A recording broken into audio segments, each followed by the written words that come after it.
Good day, everybody, and welcome to today's episode on buying property in Malaysia or retirement in Malaysia. And today I'm going to use a topic called six topics you must consider or six considerations that you must go through before you buy property in Johor Bahru or Malaysia. And I have six topics today, which I think are something that you should go through, think through clearly before you want to buy.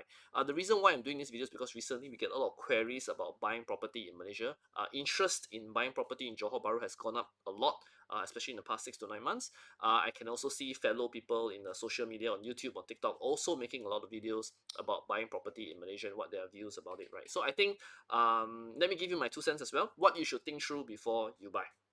Number one is why are you buying? Now, of course, I won't. There are typically two reasons why people buy. Number one is they are buying for investment, or they are buying for own stay slash retirement. All right. So normally on stay and retirement quite a lot overlap. So I consider it as two reasons. So it's important that you define very clearly what you want here, which is the more important, investment or own use. Because a lot of people sometimes they mix up the two, or they say, oh, I want both lah. I want to make money and I also want to stay, right? So yeah, I mean, some people, even including myself, right, we have both of the requirements there, but I think it's important to have to choose, right? End of the day, if you choose one, which one is the more important, right? So are you okay to lose money, or maybe don't make money, right? Or is make money quite an important consideration and you might not really stay in this property, right?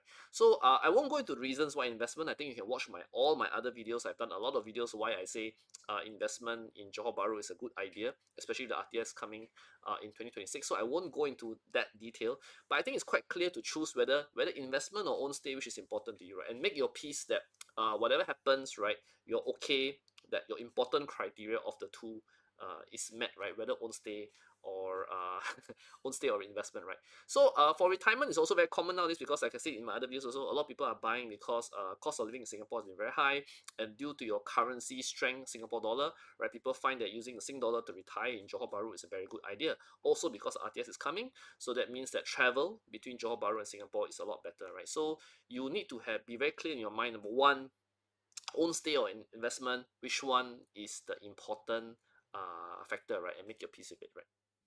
Now, I want to tell a story why this number one topic, why you should buy, is very important, right? Because you will typically hear that people bash Johor Bahru property, or Johor property no good, right? Cannot make money, no rental, and this kind of horror stories that a lot of people in Singapore will tell you, right? Now, I have been on stage many times, right, talking about property in Malaysia, and I can tell you on 3 to 4 separate occasions, very, very senior figures in the property industry in Singapore will say the same thing, like, oh, Johor property bad, cannot make money, etc., etc. But I bought property in JB. But I have this house in JB for own stay, weekend home, or whatever. Okay, so so it's so many times I've seen people attack the JB, no good, yada yada. But I have one. I use this property for own stay. Oh, but I go JB every month. Oh, I like to go JB for shopping, pump petrol, etc. And I have a house there, weekend home. I like to rent there, go Airbnb. So so on one hand, these people attack. But on the other hand, they also admit, but I go to JB very often and I stay in JB house. I actually own JB property, right? And these are not any uh you know uh Tom, Dick, Harry in Singapore. Yeah, these are property leaders, right, in Singapore, who are bosses of agencies, lead, right, big property divisions, right, over hundreds and thousands of agents in Singapore, right, and these are the people who also own property in Malaysia. So, like I said, uh, JB is one of those things where people like to attack, but quietly, actually, a lot of people are enjoying the lifestyle and the benefits of Johor Bahru, including its real estate. I also want to add a comment that if your lifestyle determines that you shouldn't buy, it is very okay to rent, right? Singaporeans renting properties in JB is very, very common, right? More common than you think, right? So you don't necessarily have to buy, right? Some people ask me if I have a Malaysia, my second home visa, should I buy? You don't have to buy, right? You can happily rent. Rent, of course, gives you a lot more flexibility. You don't have to, what do you call that, worry about 1 year, 2 year. You can just move out after the end of the lease, right? So rent is a lot more flexible option. Of course, there are many people who don't like to rent because they feel that if they want to stay in a house for retirement for long periods of time, 5 years, 10 years, this should be something that they own, right? Some people don't like the idea of paying rent and losing that rental money which they cannot get back. So some people will also buy, right? But depending on your financial situation and your family situation, right, rent might be a correct move. So there's nothing wrong with renting. If you feel it's better to rent, by all means, go ahead and rent. Okay, topic number two is the budget. Now, if you what kind of money are you looking at to buy something in Johor Bahru right now? If you don't buy around the RTS, right, which is the hot area right now, right, anything near the RTS station in Johor Bahru, you're looking anywhere from 800,000 ringgit to 1 million ringgit for a two-bedroom unit, which is a pretty decent two-bedroom size, around 800 plus to 1,000 square feet thereabouts. So it's not bad, right? You're paying roughly around 1,000 per square foot ringgit, right? But that will net you a two bedroom for around 800k to 1 million ringgit. A three bedroom will probably cost you 1 to 1.2 million ringgit, right? In this vicinity of the RTS. So when we say RTS means can walk to the RTS, right? So properties in this area are generally selling around this price range now. So which is still roughly about 250 to 300,000 Singapore dollars, still very affordable from a Singapore perspective. Now, if you're going to go outside, right, that means outside of the RTS zone, that means the fringes of JB City, right, or to the suburbs, right, of JB, right, you can get it for a lot cheaper, right. You can buy a two-bedroom for maybe 600 to 700 plus K. Bigger three bedrooms you can probably get around 700k to a million, right, depending on the size and the quality. But by and large, if you're going to buy a 2 to 3 bedroom in Johor Bahru, I think you will not need to spend anything more than 300,000 Singapore dollars. And in fact, you can buy it for much less if you go to places like Medini, right, where you can probably buy a two-bedroom or three-bedroom for under 200,000 Singapore dollars, right? So generally, by and large, 200 to 300,000 Singapore dollars is a very, very comfortable budget, right, to buy anything in Johor Bahru. The third topic you should consider is whether you're going to take a bank loan to finance this purchase. Right now, if you're going to take a bank loan, the bank loan will be from a Malaysian bank, right? So it can be Maybank Malaysia, CIMB Malaysia, it could be UOB or OCBC Malaysia, but the Malaysia bank, right, it will not be a Singapore bank, right? Singapore-based bank, right? It'll be a bank in Malaysia. Banks in Malaysia will typically lend you maybe 70-80% of the loan amount of the purchase price, sorry, 70-80% of the purchase price. Interest rates are around 4% plus plus 4 to 4.5, and you can borrow for up to age 65. So if you're 40 years old, that means you can get a 25-year loan, right? So up to age 65, right? And these banks, they will require income documents very similar to Singapore. So your pay slips, your bank statements, right? Your credit bureau history, right? Your CPF, your these are the same documents that you apply for a loan in Singapore. They're quite the same in Malaysia as well. Now, chances for Singaporeans to get loan is very, very high, because they do take your Sing dollar and times three, so your income become very high in Malaysia, and your chance of getting a loan is quite good. But take note that typically only if you are like age 45 and below, it makes sense to take a loan, because then your repayment is not very high, right? If you are in the elder age, like in your 50s or 60s, you might want to consider buying the property cash, because most people in their that kind of age in the 50s or 60s, right, typically you don't want to take a loan at that age, right? And also it's harder to get a loan because of advanced age, right? So your loan tenure very short, the loan might not be so viable. So most people in the retiree age tend to buy cash, whereas younger ones will take loan. So loan is also good because you can sort of hedge the currency risk, because if you only put a 20% down payment, right, and the balance 80% you take a loan in ringgit loan, so basically you are hedging, the currency risk, right? So that's one benefit of taking a loan as well. But do take note, if you take a loan, you are going to pay that interest cost every year, which is basically your hedging cost. Fourth thing you should consider is whether you're going to buy landed or condo. Now, this is again a very common question, right? I have done a video specifically for this. Now, if you buy a landed, the thing is most gated, guarded, right? Most, because as a Singaporean or from Singapore, you want to buy gated, guarded, landed, right? This a newer house, right? You're not going to buy those 50, 60-year-old houses, right? So buy gated, guarded, landed. They will be in the suburbs, right, of Johor. So that means you're talking about half an hour, 45 minutes drive away. They will not be in the city center. City center have landed, but generally they're very old landed houses, which I think most Singaporeans will not buy, and they're also not gated guarded, right? So that's the other issue.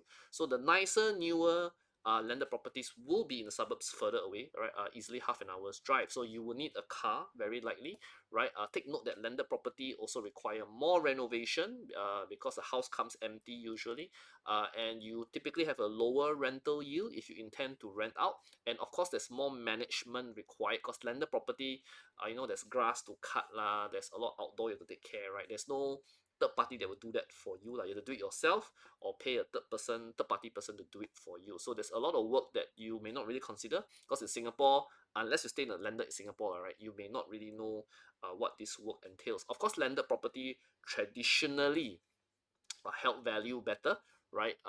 So that's why some people say buy landed, and of course in Singapore you may find that landed very expensive, so you're gonna buy landed in Malaysia lah. So if that's important to you, by all means go ahead and buy landed, right? But just take note the points I mentioned earlier, right? Landed versus condo. Whereas condo you can get a more compact size in a more convenient location with food and amenities downstairs, public transport downstairs. So of course if you're a retiree, you may not want to spend all your time taking care of a big landed house. You want to spend your time living life, right, rather than cleaning house, right? So buying a condo may be feasible, two bedder, three bedder, right? Nothing too big. That is manageable for you. So that's why condo living still has its plus points, right? And of course, condo typically the developer will provide a lot of the furnishing already, right, including air condition, kitchen cabinets. So the amount of renovation work is also less, right? So you have to think about that, right? Lifestyle wise, what makes sense for you, landed or condo, right? So don't get it wrong. It's an important thing to consider, right? Not just about landed property preferred by Malaysian, but also whether landed property is suitable for what you how you're gonna live there. Because I've seen many cases, right, where Singaporeans buy landed property and then they first few months they go lah, then after they don't go then the house really become run down, because they're not there and no one maintains the house. So do think about that when you're gonna buy whether landed or condo in Johor Bahru. Fifth point is which area to buy. Now, to me, if you're from Singapore, there are generally four different areas to consider. Number one is the JB City Centre, which I think most of you know, which includes downtown JB, City Square, Komtar, all this, up to KSL, Taman Sentosa, Taman Century, all these places where the heartland, right, of Johor Bahru, right, which is pretty near the RTS.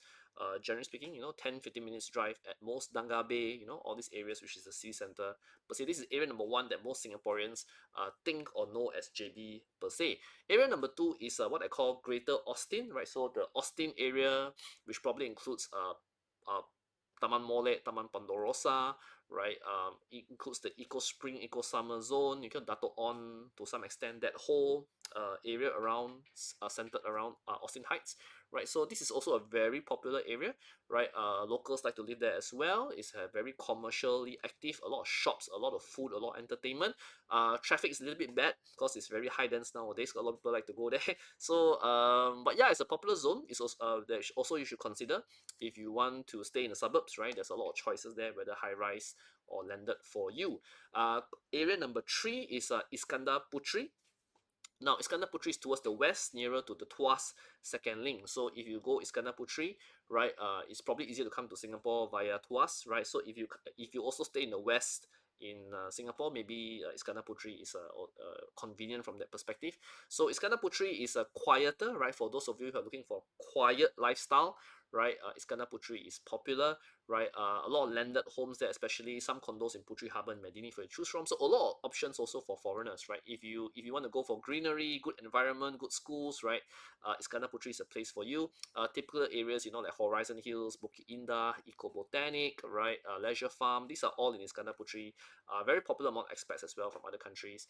But like I said, it's a different lifestyle objective, right? You're going there because of the environment, which is lower density, less people. If that's what you want, then you go to Iskandar Putri. The fourth area is Taman Sutra, right? Taman Sutra and the vicinity, which is on the way towards the north to Skudai. Now, Taman Sutra is actually a very old township, but again, it has a very nice commercial area. There's very nice malls like Paradigm Mall and a Sutra Mall there as well. If you've been to Taman Sutra, you know what I mean, right? It's also generally a very nice suburb to live in. A number of landed properties there to choose from, which are very popular with the locals as well. So if you ask me, if you're from Singapore, these are the four areas that you should consider. Now, which area is the best? Again, there's no right or wrong. Depends which one you are familiar with, right? I always ask these questions, right? If you notice, when people contact me, is that do you go to JB often, or which area in JB are you familiar with, right? It's always best to buy a place that you're familiar, right? Because you're from Singapore, you can go to JB very often, right? So if you should buy places that you're familiar, right? That you know well, you like it, right? So you buy that lah, right? You don't go and buy somewhere that you don't know, right? Buy places that you enjoy and you like the lifestyle there.